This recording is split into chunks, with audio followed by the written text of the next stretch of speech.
जगत में प्रत्येक व्यक्ति को किसी ना किसी प्रकार की निर्बलता अवश्य होती है। जैसे कोई बहुत तेजी से दौड़ नहीं पाता तो कोई अधिक भार नहीं उठा पाता, कोई असाध्य रोग से पीड़ित रहता है तो कोई पढ़े हुए पाठों को स्मरण में नहीं रख पाता। ऐसे अनेकों उदाहरण और भी हैं।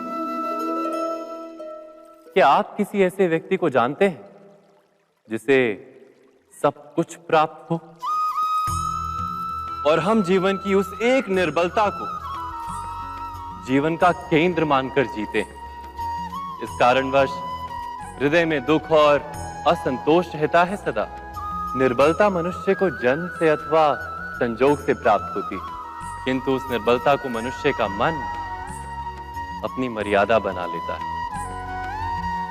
किंतु कुछ व्यक्ति ऐसे भी होते हैं जो अपने पुरुषार्थ और श्रम से उस निर्बलता को पराजित कर देते हैं। क्या भेद है उनमें और अन्य लोगों में? क्या आपने कभी विचार किया है? सरल सा उत्तर है इसका। जो व्यक्ति निर्बलता से पराजित नहीं होता, जो पुरुषार्थ करने का साहस रखता है हृदय में, वो निर्बलता को पार कर जाता है। अर्थात निर्बलता अवश्य ईश्वर देता है, किंतु मर्यादा मनुष्य का मन ही निर्मित करता है। स्वयं विचार कीजिए।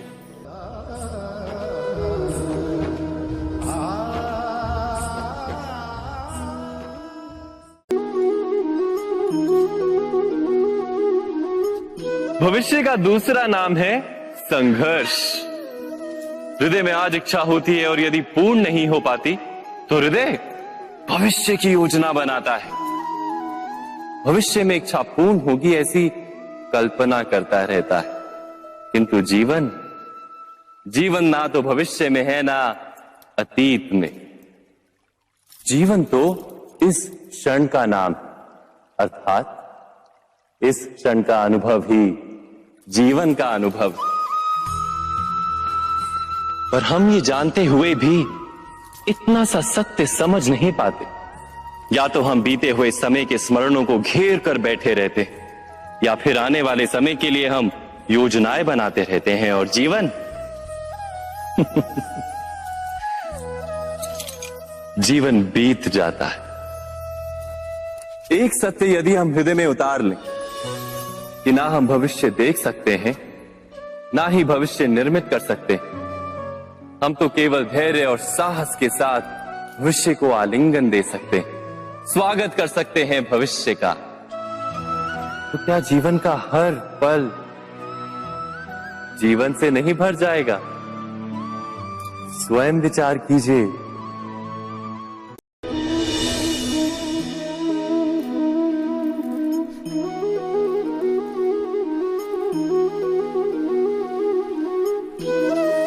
ज्ञान प्राप्ति सदा ही समर्पण से होती है, ये हम सब जानते हैं।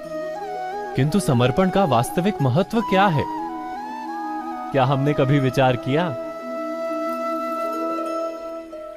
मनुष्य का मन सदा ही ज्ञान प्राप्ति में विभिन्न बाधाओं को उत्पन्न करता है। कभी किसी अन्य विद्यार्थी से ईर्ष्या हो जाती है, कभी पढ़ाए हुए पाठों पर संदेह जन्मता है और कभी गुरु द्वारा दिया गया दंड मन को अहंकार से भर देता है। नहीं, क्या ऐसा नहीं होता? न जाने कैसे कैसे विचार मन को भटकाते हैं और मन की इसी अयोग्य स्थिति के कारण हम ज्ञान प्राप्त नहीं कर पाते। मन की योग्य स्थिति केवल समर्पण से निर्मित होती है। समर्पण मनुष्य के अहंकार का नाश करता है। ईर्ष्या, महत्वाकांक्षा आदि भावनाओं को दूर कर हृदय को शांत करता है और मन को एकाग्र करता है। वास्तव में ईश्वर की सृष्टि में ना ज्ञान की मर्यादा है, ना ज्ञानियों की। गुरु दत्तात्रेय ने तो गाय और श्वान से भी ज्ञान प्राप्त कर लिया था। अर्थात विषय ब्रह्म ज्ञान का हो या जीवन के ज्ञान का या गुरुकुल में प्राप्त होने वाले ज्ञान का, उसकी प्राप्ति के लिए गुरु से अधिक महत्व है उस गुरु के प्रति हमारा समर्पण। क्या यह सत्य नहीं?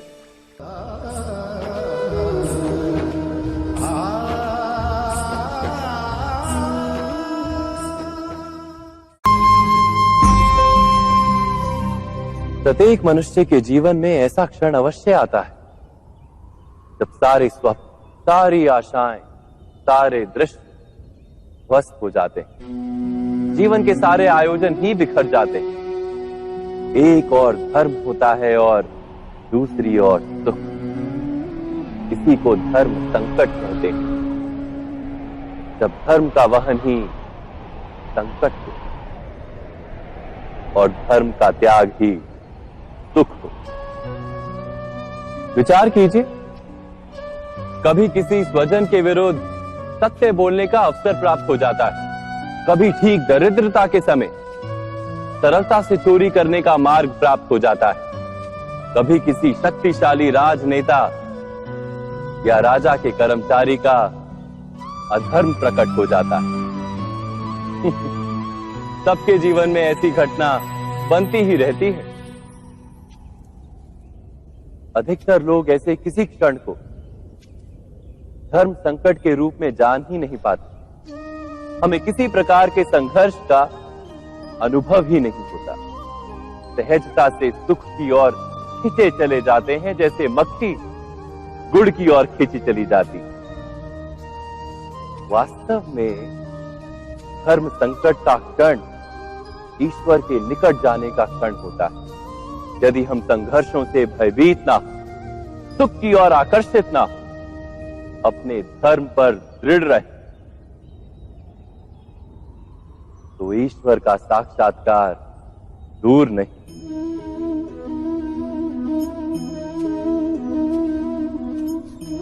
पवन से युद्ध करने वाला पत्ता यदि पेड़ से गिरता है तो भी आकाश की ओर उठता है।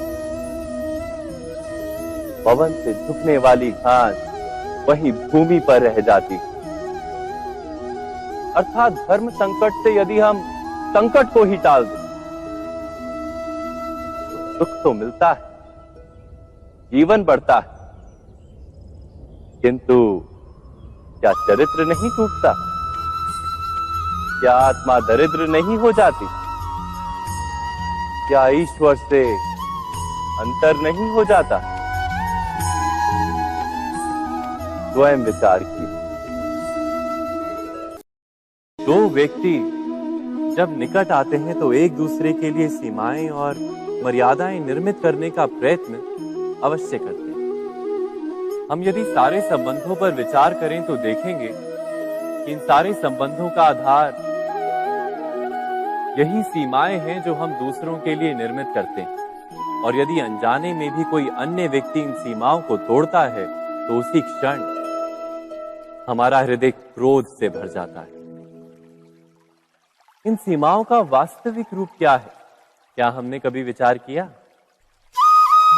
सीमाओं के द्वारा हम दूसरे व्यक्ति को निर्णय करने की अनुमति नहीं देते। अपना निर्णय उस व्यक्ति पर थोपते, अर्थात किसी की स्वतंत्रता का अस्वीकार करते हैं हम।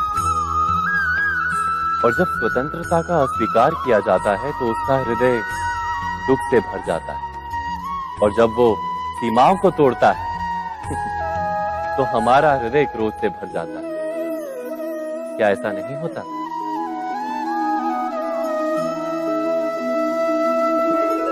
पर यदि एक दूसरे की स्वतंत्रता का सम्मान किया जाए तो किसी मर्यादाओं या सीमाओं की आवश्यकता ही नहीं होती। अर्थात जिस प्रकार स्वीकार किसी संबंध का देह है, क्या वैसे ही स्वतंत्रता किसी संबंध की आत्मा नहीं?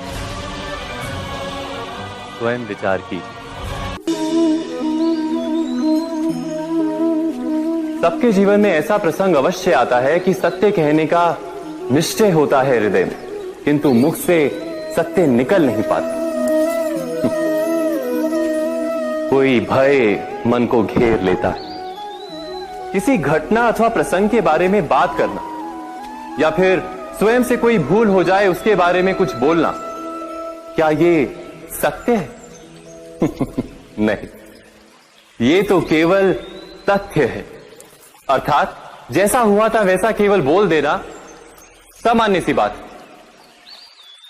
किंतु कभी कभी उस तथ्य को बोलते हुए भी भय लगता है। कदाचित किसी दूसरे की भावनाओं का विचार आता है मन।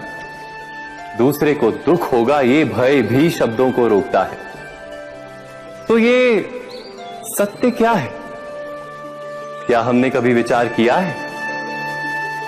जब भय रहते हुए भी कोई तथ्य बोलता है तो वो सत्य कहलाता है। वास्तव में सत्य कुछ और नहीं, केवल निर्भयता का दूसरा नाम है। और निर्भय होने का कोई समय नहीं होता, क्योंकि निर्भयता आत्मा का स्वभाव है। अर्थात क्या प्रत्येक क्षण सत्य बोलने का क्षण नहीं होता?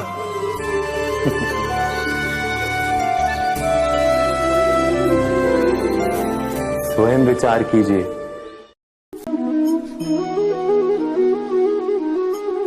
श्रेष्ठता का क्या अर्थ है?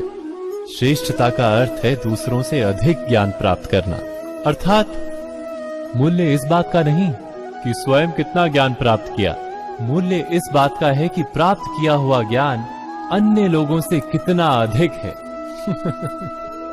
अर्थात श्रेष्ठता की इच्छा ज्ञान प्राप्ति को भी एक स्पर्धा बना देती है।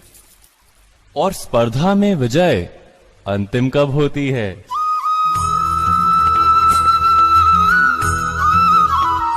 कुछ समय के लिए तो श्रेष्ठ बना जा सकता है, किंतु सदा के लिए कोई श्रेष्ठ नहीं रह पाता।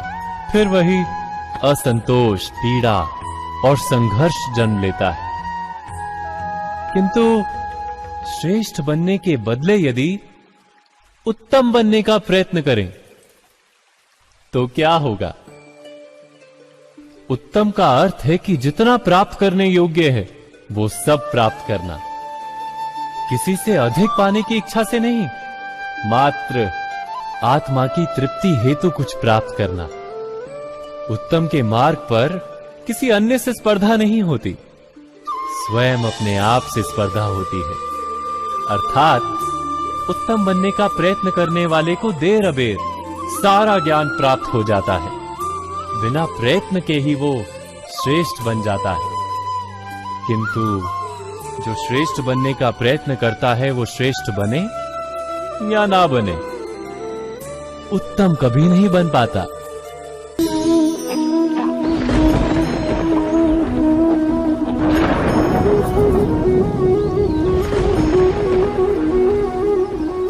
सपनों और पूर्वाभासों के आधार पर हम भविष्य के सुख दुख की कल्पना करते हैं। भविष्य के दुख का कारण दूर करने के लिए हम आज योजना बनाते हैं। किंतु कल के संकट को आज निर्मूल करने से हमें लाभ मिलता है या हानि पहुंचती है? ये प्रश्न हम कभी नहीं करते। सत्य तो ये है कि संकट और उसका निवारण साथ जनते हैं, व्यक्ति के लिए भी और सृष्टि के लिए भी। नहीं, आप अपने भूतकाल का स्मरण कीजिए, इतिहास को देखिए। आप तुरंत ही ये जान पाएंगे कि जब जब संकट आता है तब तब उसका निवारण करने वाली शक्ति भी जन्म लेती है। यही तो जगत का चलन है। वस्तुतः संकट ही शक्ति के जन्म का कारण है। प्रत्येक व्यक्ति जब संकट से निकलता है तो एक पद आगे बढ़ा होता है, अधिक चमकता है, आत्मविश्वास से अधिक भरा होता है, न केवल अपने लिए अपितु विश्व के लिए भी। क्या ये सत्य नहीं? वास्तव में संकट का जन्म है एक अवसर का जन्म, अपने आप को बदलने का, अपने विचारों को ऊंचाई पर करने का अवसर, अपनी आत्मा को बलवान और ज्ञान मंडित बनाने का अवसर। जो ये कर पाता है उसे कोई संकट नहीं होता, किंतु जो ये नहीं कर पाता वो तो स्वयं एक संकट है विश्व के लिए। विचार कीजिए।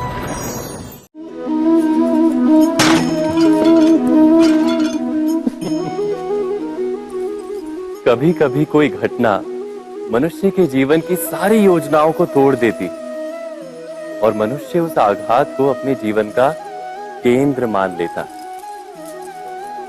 पर क्या भविष्य मनुष्य की योजनाओं के आधार पर निर्मित होते हैं? नहीं। जिस प्रकार किसी ऊंचे पर्वत पर सर्वप्रथम चढ़ने वाला उस पर्वत की तलाई में बैठकर जो योजना बनाता है, क्या वही योजना उसे उस पर्वत की चोटी तक पहुंचाती है? नहीं। वास्तव में वो जैसे जैसे ऊपर चढ़ता है वैसे वैसे उसे नई नई चुनौतियां, नई नई विडंबनाएं, नए नए अवरोध मिलते हैं। प्रत्येक पद पर वो अपने अगले पद का निर्णय करता है। प्रत्येक पद पर उसे अपनी योजनाओं को बदलना पड़ता है। कहीं पुरानी योजना उसे खाई में ना ढकेल दे। वो पर्वत को अपने योग्य नहीं बना पाता, केवल स्वयं को पर्वत के योग्य बना सकता है। क्या जीवन के साथ भी ऐसा ही नहीं? जब मनुष्य जीवन में किसी एक चुनौती को, एक अवरोध को अपने जीवन का केंद्र मान लेता है, अपने जीवन की गति को ही रोक देता है, तो वो अपने जीवन में सफल नहीं बन पाता और ना ही सुख और शांति प्राप्त कर पाता। अर्थात जीवन को अपने योग्य बनाने के बदले स्वयं अपने को जीवन के योग्य बनाना ही सफलता और सुख का एकमात्र मार्ग नहीं। स्वयं विचार कीजिए।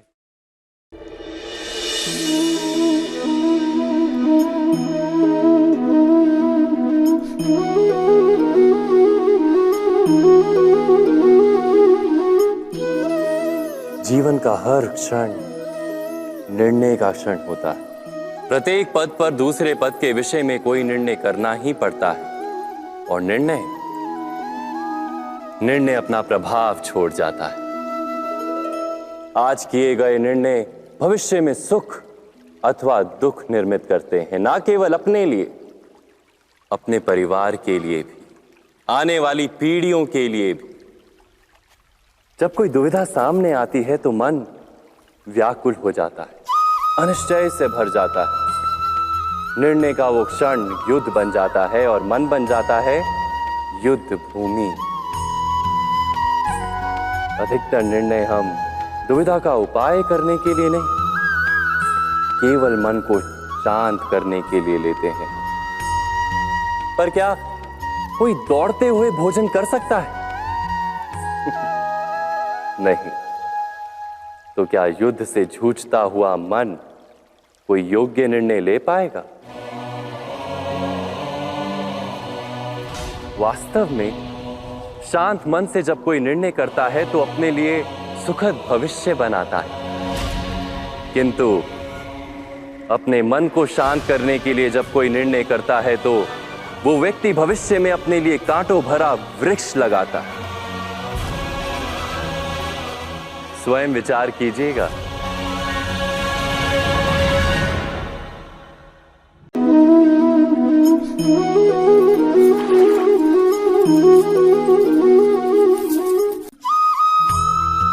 जीवन में आने वाले संघर्षों के लिए जब मनुष्य स्वयं को योग्य नहीं मानता, जब उसे अपने ही बल पर विश्वास नहीं रहता, तब वो सद्गुणों को त्याग कर दुर्गुणों को अपनाता है।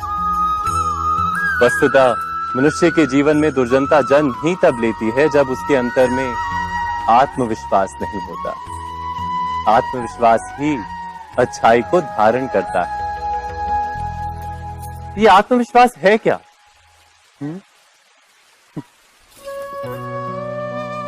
जब मनुष्य ये मानता है कि जीवन का संघर्ष उसे दुर्बल बनाता है, तो उसे अपने ऊपर विश्वास नहीं रहता। वो संघर्ष के पार जाने के बदले संघर्ष से छूटने के उपाय ढूंढने लगता है। किंतु जब वो ये समझता है कि ये संघर्ष उसे अधिक शक्तिशाली बनाते हैं, ठीक जैसे व्यायाम करने से देह की शक्ति बढ़ती, तो प्रत्येक संघर्ष के साथ उसका उत्साह बढ़ता है। अर्थात आत्मविश्वास और कुछ भी नहीं, मन की स्थिति, जीवन को देखने का दृष्टिकोण मात्र है। और जीवन का दृष्टिकोण तो मनुष्य के अपने वश में होता है। स्वयं विचार कीजिए।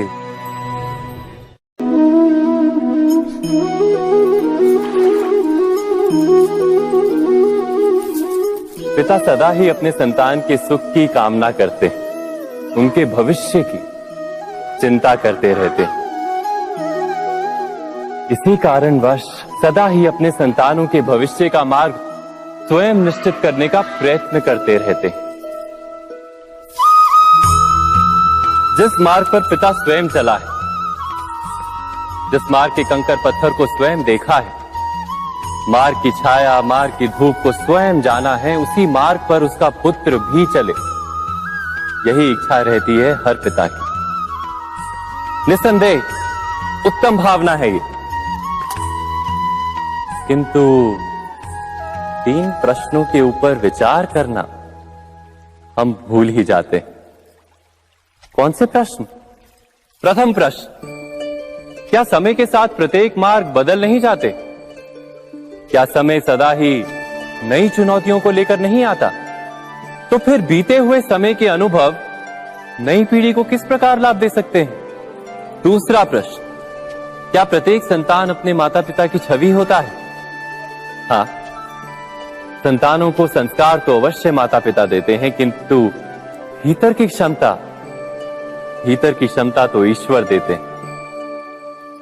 तो जिस मार्ग पर पिता को सफलता मिली है, विश्वास है कि उसी मार्ग पर उसकी संतानों को भी सफलता और सुख प्राप्त होगा। तीसरा प्रश्न, क्या जीवन के संघर्ष और चुनौतियां लाभकारी नहीं होती? क्या प्रत्येक नया प्रश्न एक नए उत्तर का द्वार नहीं खोलता? तो फिर संतानों को नए नए प्रश्नों, संघर्षों और चुनौतियों से दूर रखना, ये उनके लिए लाभ करना कहलाएगा या हानि पहुंचाना?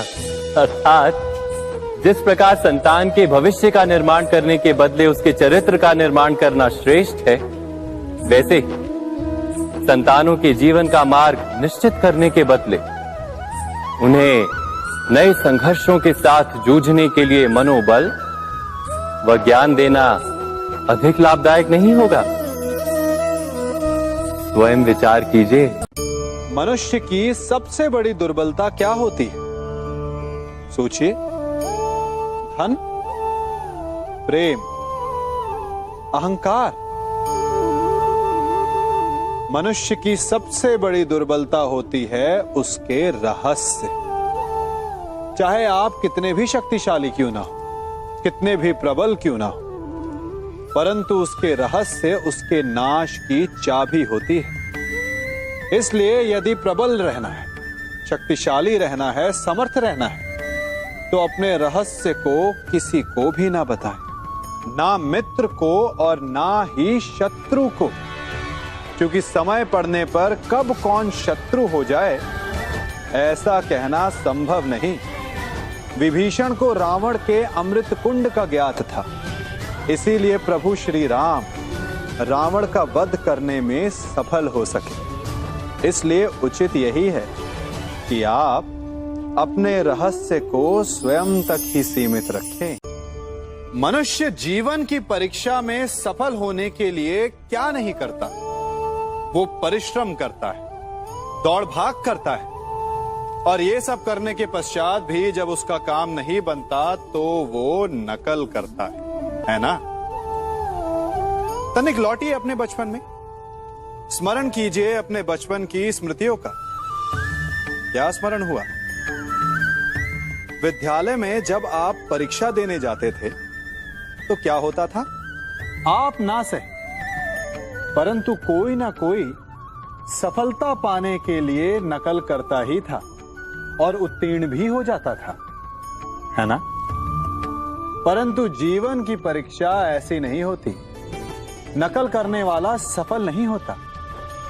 कारण विद्यालय में सबके प्रश्न पत्र एक होते थे, परंतु जीवन के प्रश्न पत्र और उनकी कठिनाई सबके लिए भिन्न होती, तो निश्चित रूप से उनके उत्तर भी भिन्न होंगे ना।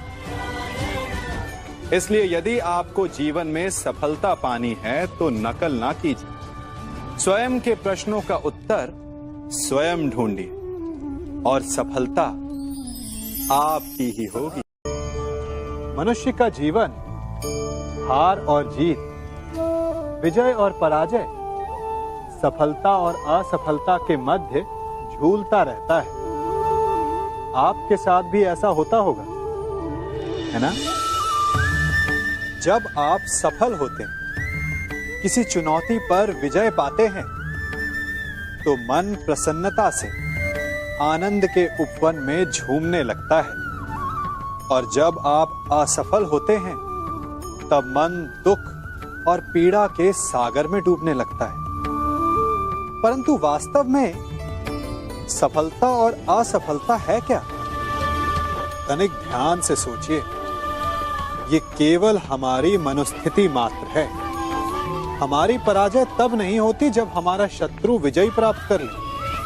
हमारी पराजय तब होती है जब हम पराजय स्वीकार कर लें। हम असफल तब नहीं होते जब हम लक्ष्य ना पा सके। हम असफल तब होते हैं जब हम प्रयास करना बंद कर दें। इसलिए प्रयास करते रहें और हार ना मानें, क्योंकि जिस दिन आप हार स्वीकारना बंद कर देंगे, जीत आपके चरणों में होगी।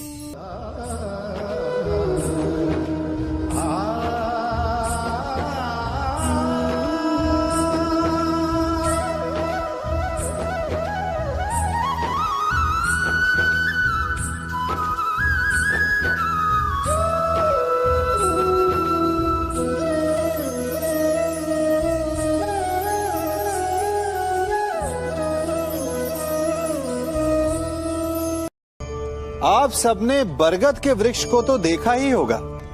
क्या आपको ज्ञात है, बरगद के वृक्ष के बीज का आकार राई से भी छोटा होता है, परंतु बरगद का वृक्ष संसार के महाकाय वृक्षों में जाना जाता है। जब उसका जन्म होता है, तब उसमें वो जटाएं, वो शाखाएं नहीं होती, परंतु जैसे जैसे उसका विस्तार होता है, जैसे जैसे वो अधिक शाखाओं का भार उठाता है, अधिक पत्तियों का सृजन करता है, वैसे वैसे उसकी शाखाएं जटाएं बनकर जड़ तक पहुंचती है और इस वृक्ष को सहारा देती है। ये जीवन का बहुत महत्वपूर्ण पथ है। बिना लोभ लालच शुभ कार्य करें, अन्य लोगों की सहायता करें। धीरे धीरे आपने जिनकी सहायता की, वो आपके सहायक बनते जाएंगे, आपकी जड़ों को और बलशाली बनाएंगे, आयु मान और आकार बढ़ाएंगे। सहजीवन, सहायता और निष्काम कर्म आपको मृत्यु के पश्चात भी मरने नहीं देगा, आपको अमर रखेगा। हमारा शरीर प्रकृति का एक महान आविष्कार है। इससे जटिल संरचना संसार में और कोई नहीं। हमारा शरीर जितना जटिल है, यदि इसे ठीक से जाना जाए तो इससे अधिक सरल ज्ञान देने वाला और कोई नहीं। हमारे शरीर में 5 इंद्रियां होती हैं, जो हमें भाव, गुण और वस्तुओं का बोध कराती हैं। हमारे पास आंखें हैं, नाक है, स्पर्श के लिए त्वचा है, कान है और जीभा है। सबका भिन्न भिन्न कार्य है। आंखों से देखना, कानों से सुनना, नथनों से श्वास लेना, त्वचा से स्पर्श करना और जीभा से स्वाद लेना। परंतु क्या आपने कभी सोचा कि प्रकृति ने हमें 2 आंखें दी, 2 नथने दी, 2 कान दी, स्पर्श के लिए ये पूरा शरीर दिया, परंतु जीभा केवल 1 दी? ऐसा क्यों? क्योंकि प्रकृति चाहती है कि हम देखें अधिक, सुने अधिक और ज्ञान अधिक अर्जित करें, बोले कम। क्योंकि अधिक वाचाल नाश को निमंत्रण देता है। स्मरण रखिएगा।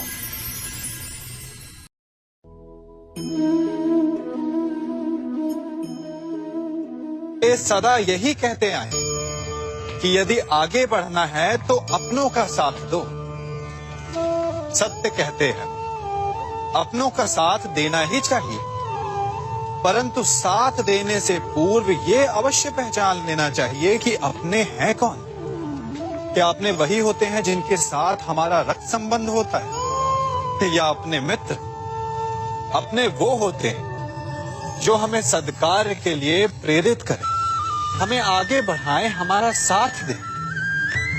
और वो जिनका साथ देने से समाज का नाश, धर्म की हानि हो, वो सगे हो करके भी सगे नहीं होते। इसलिए जब अपनों की परिभाषा का चुनाव करें तो उन्हें अपना माने जो आपका साथ दे, उन्हें नहीं जो हमें अज्ञान के मार्ग पर ले जाएं।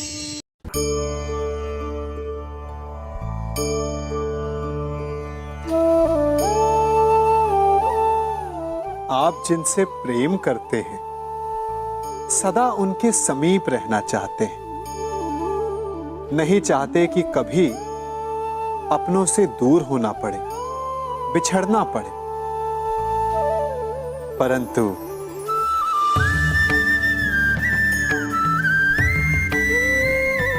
एक समय के पश्चात अपनों से दूर हो जाना उन्नति के लिए आवश्यक है।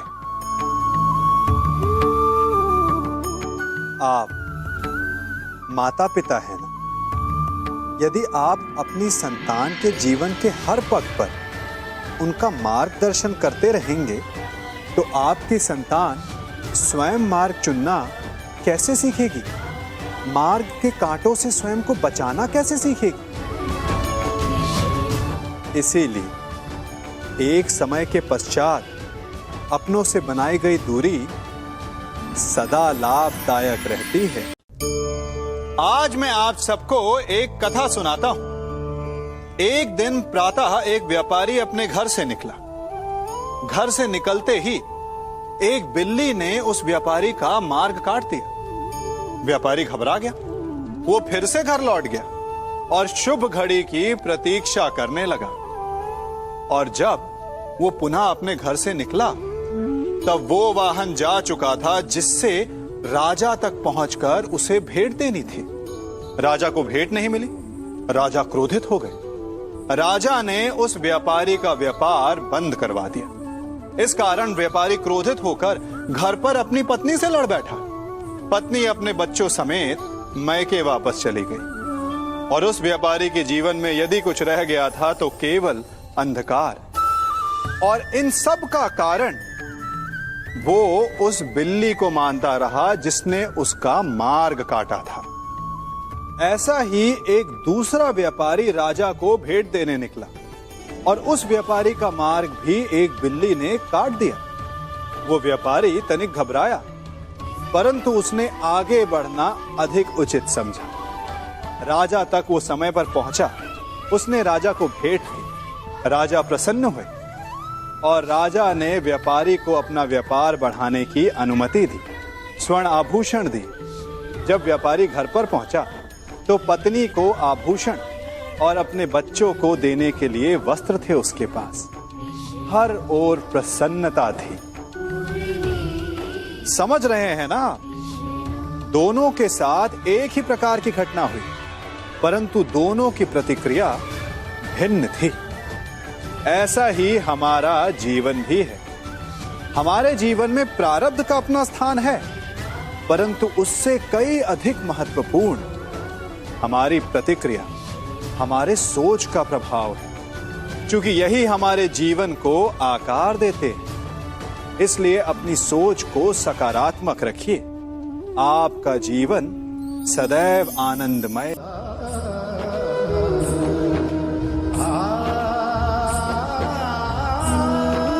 हम सभी अपने जीवन में कोई ना कोई कार्य करते हैं।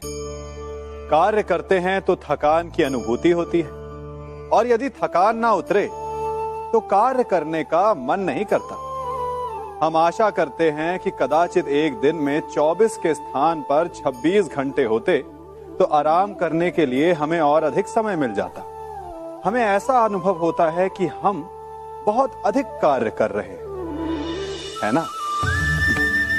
परंतु क्या आपने कभी सोचा है कि जो लोग संसार में सफल हैं, उनके पास भी सफल होने के लिए दिन में केवल 24 घंटे थे। तो फिर वो सफल क्यों है? इसका एक छोटा सा रहस्य है।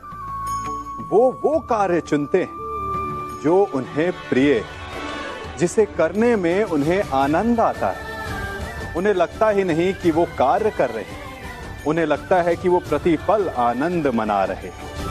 और जब आप आनंद मनाते हैं तो थकान कैसी? इसलिए यदि आप जीवन में कोई भी कार्य करें तो वो आपके मन को भाना चाहिए, या जो कार्य आप कर रहे हैं उसे अपने मन को भा देने दो।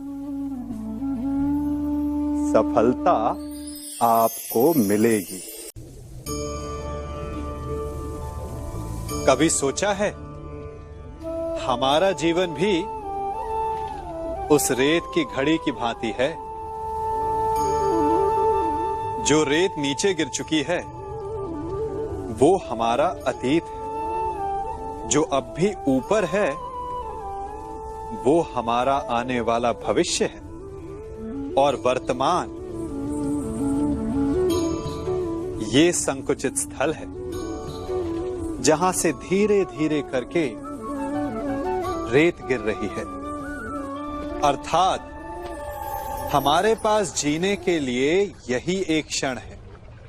उसका उपयोग कैसे करना है ये हम पर निर्भर करता है। जो बीत गया उसका दुख मनाना है, या जो भविष्य में होने वाला है उसकी प्रतीक्षा में क्रोध करना है। सब कुछ करने के लिए यही एक क्षण है।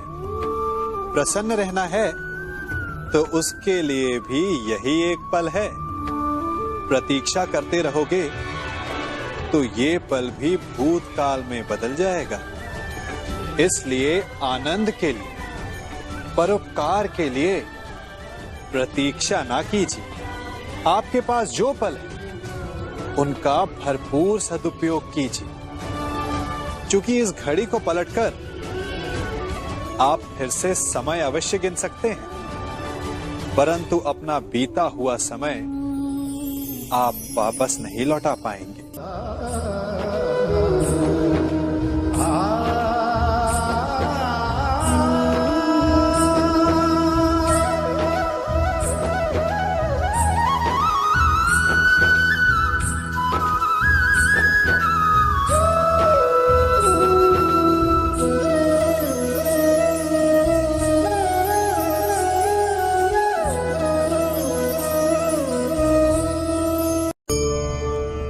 मनुष्य भी बड़ा विचित्र प्राणी है। अपनों से नीचे के स्तर के लोगों को वो हे दृष्टि से देखता है, उनका उपहास उड़ाता है, उनसे बार बार कहता है कि तुम्हारा कुछ नहीं हो सकता, तुम भविष्य में कुछ नहीं कर पाओगे।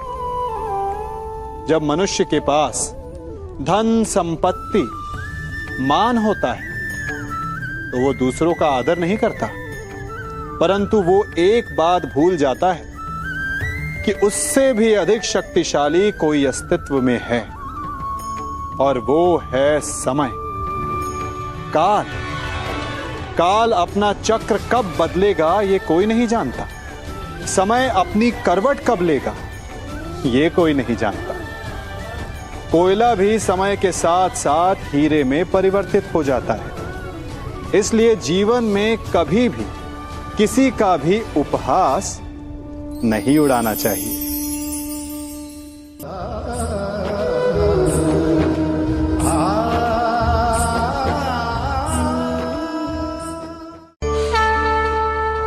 गर्व, अभिमान और अहंकार, ये तीनों सुनने में एक जैसे लगते हैं, परंतु तीनों का अर्थ भिन्न होता है और परिणाम भी। तीनों का आरंभ प्रेम से होता है। स्वयं से प्रेम, परिश्रम हमारे मन में गर्व को जन्म देता है, और सफलता अभिमान जगाती है।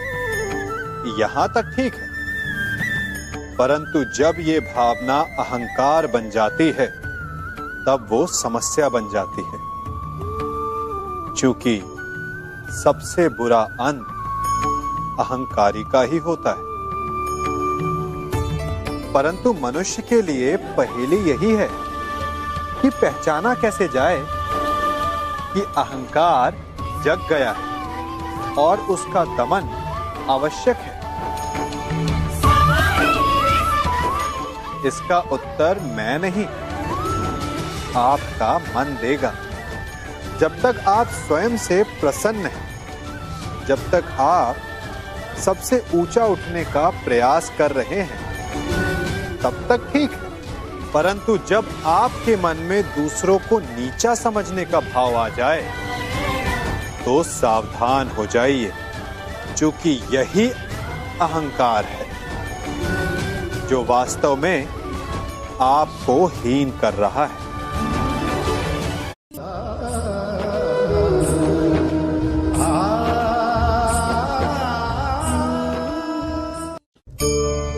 आज मैं आप सबको एक कहानी सुनाता हूं। एक दिन गोकुल में दो व्यापारी आए।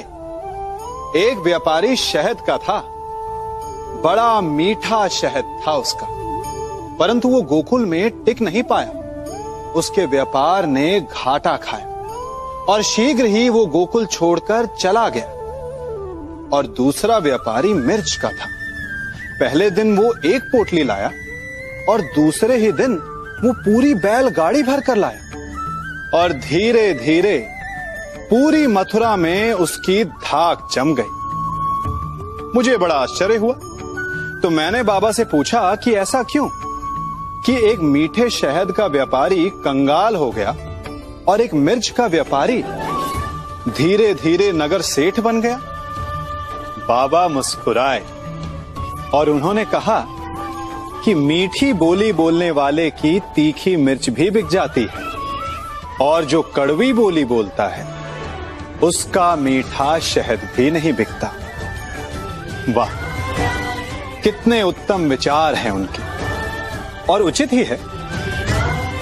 मनुष्य अपने जीवन में सदैव अपने वचनों से उठता है और अपने वचनों से ही गिरता है।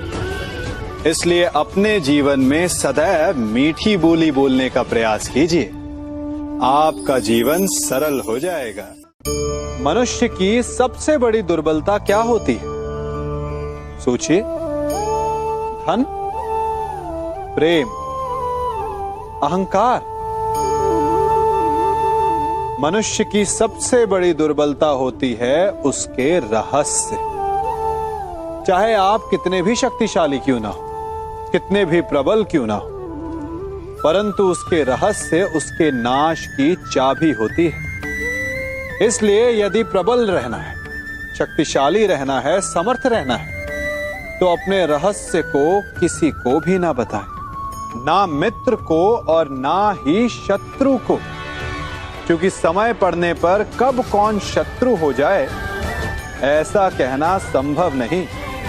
विभीषण को रावण के अमृत कुंड का ज्ञात था, इसीलिए प्रभु श्री राम रावण का वध करने में सफल हो सके। इसलिए उचित यही है कि आप अपने रहस्य को स्वयं तक ही सीमित रखें।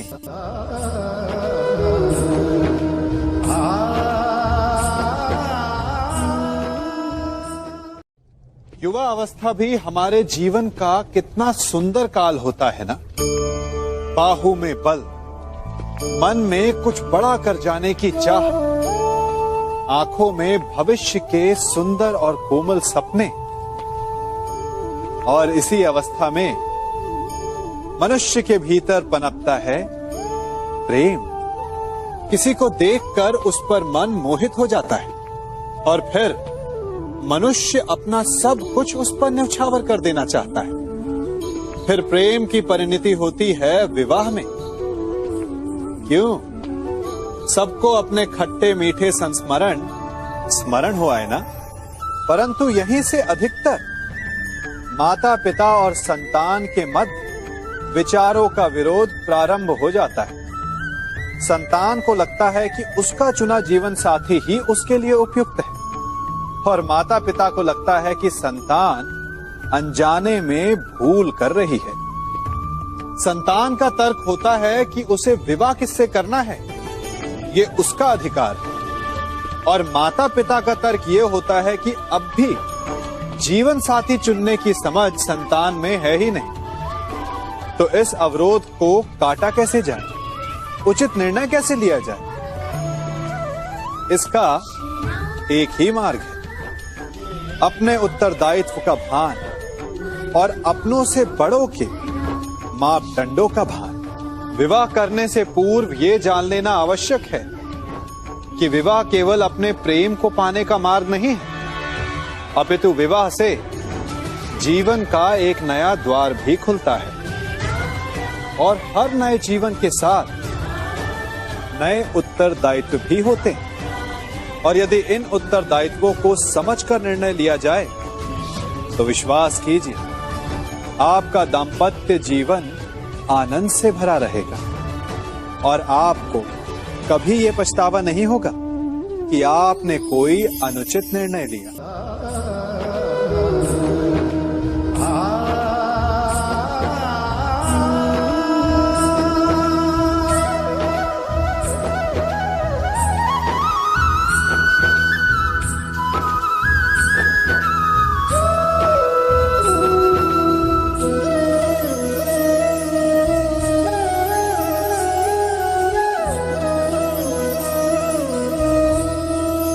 जब सागर का जल वाष्प बनकर उड़ता है तब वो हमें दिखाई नहीं देता।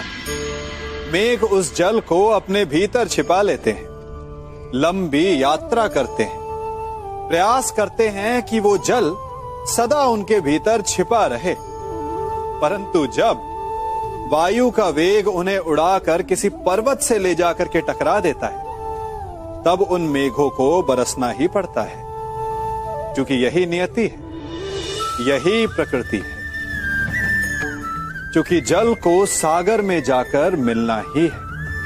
ठीक ऐसा ही हमारे साथ भी होता है।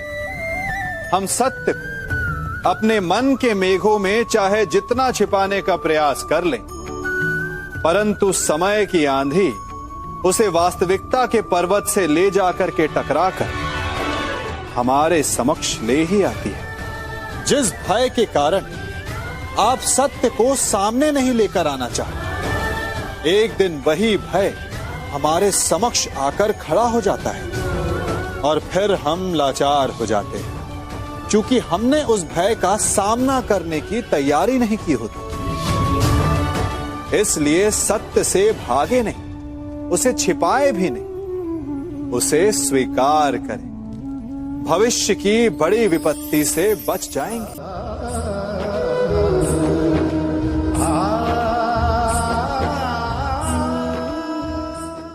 कभी कभी आप सबके जीवन में एक ऐसी विचित्र समस्या अवश्य आती है कि शक्तिशाली के समक्ष मौन हो जाओ।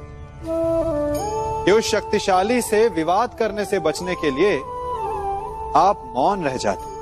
मानता हूं, ऐसा करने से आप एक विवाद से बच जाते, एक संघर्ष से बच जाते, परंतु ऐसा बचाव एक बड़े संघर्ष को जन्म दे देता है। कैसे? हमारा मौन रहना अनजाने में उसका समर्थन बन जाता है, और वो स्वयं को अधिक शक्तिशाली अनुभव करता है, और यहां से हमारा दमन प्रारंभ हो जाता है। एक के बाद एक हम अन्याय में अनचाहे रूप से सम्मिलित होते चले जाते हैं। तो इसका तोड़ क्या है? ये समझने के लिए ये जानना आवश्यक है कि ऐसी कौन सी बात है जो आपको विरोध करने से रोकती है। ये सामने वाले की शक्ति नहीं जो आपको रोकती है, ये आपके भीतर छिपा भय है जो आपको रोकता है। हाँ, कभी कभी भय आपकी सुरक्षा अवश्य कर सकता है, परंतु साथ साथ ये भी जानना आवश्यक है कि ये भय ही है जो आपको मौन भी रखता है, इसलिए अपने मन से भय को निकालिए और खुलकर अनीति का, अन्याय का विरोध कीजिए और फिर देखिएगा आपका मन कितना मुक्त, कितना हल्का अनुभव करेगा।